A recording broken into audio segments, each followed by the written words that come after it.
By Kirsty Hughes. A resurgent Tory government now presides over a UK whose politics look battered, fragmented and not fit for purpose. And, while the four constituent parts of the UK voted in very different ways last Thursday, for all of them there is no longer a status quo option.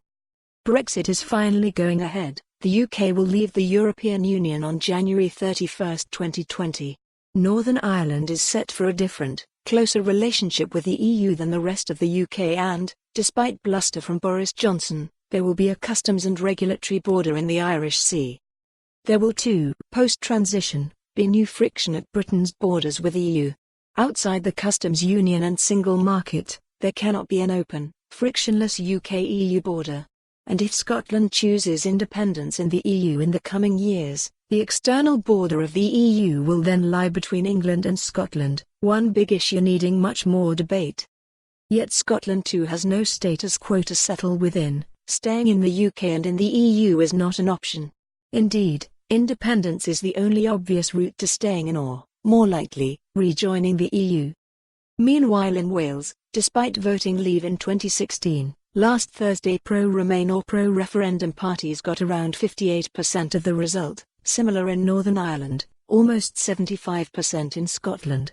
Even in England, the only one of the UK's four nations where the Tories came first in vote share, support for Leave versus Remain/referendum parties was neck and neck.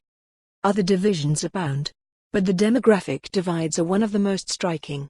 According to Lord Ashcroft's post-election poll, Labour beat the Tories in all the under 45-year-old voting groups.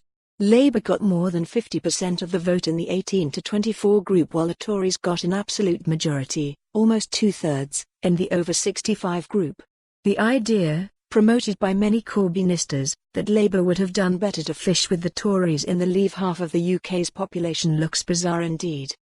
And though both the election results and polls for the last 2 years suggest a small Remain majority across the UK, Brexit will now happen. The debate is over but the divide remains. We know too in Scotland that young people are both the most pro-EU and the most pro-independence. And polls, in the last year, have found majorities for independence if Brexit happens. New polls in the coming weeks will be closely watched to see if that shift on the independence question now does show up. If it does, that will add fuel to the Scottish Government's current demand for a second independence referendum.